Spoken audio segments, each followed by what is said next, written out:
Hindi lang ito basta lovers quarrel. Pinatay mo yung location mo, bakit? Dahil parehong nagkasakitan ang magkasintahan. Ang away na nag-umpisa sa sagutan, nauwi sa pagsampal ng babae sa lalaki na agad ding nakaganti. Sunod-sunod na sinampal, sinuntok at sinikmuraan ng lalaki ang kinakasama. Tila na-knockout ang babae. Bumagsak siya sa sahig. Ang lalaki, hindi man lang siya tinulungan. Ilang segundong nakadapa ang babae. Maya-maya, bumangon siya at kinumpronta muli ang partner. Nagkapisikalan ulit at sa puntong iyon, ang babae, dinaganan at sinakal ng lalaking may tila binubunot sa tagiliran. Mama! Paghingi na sa klono ng babae, saka tumigil kalauna ng CCTV recording.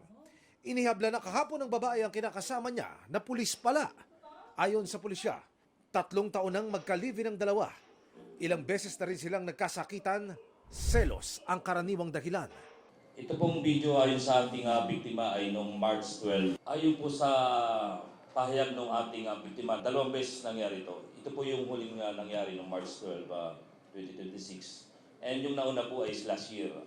Ayon po sa aming investigasyon ay nagugat po doon sa tampuhan nila yung pag-off ng location ng ating pulis. Nakaharap sa asuntong paglabag sa Anti-Violence Against Women and Children Act ang lalaking police corporal na nakadestino sa mobil ng Malolos City Police Station at social media officer din doon.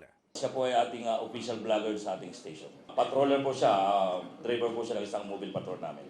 Kahapon po, nadisarmahan po natin siya ng issued firearms. Kasama pa niya yung PNP identification card. And nasa admin holding section na po siya ng ating Bulacan Police Provincial Office. Nirelieve na ang suspect at inilipat muna sa provincial headquarters. Nabigla rin siya sa pangyayari. Kinukundi na po ng Philippine National Police ang anumang uri ng pananakit, lalo na po sa kababaihan. Kakasuhan po yung sabing individual para po matanggal siya sa serbisyo at matanggal yung kanyang mga pribileyo bilang isang miyembro ng Philippine National Police. Sinusubukan maraming makuna ng panig ang suspect. Emil Sumangil, GMA News.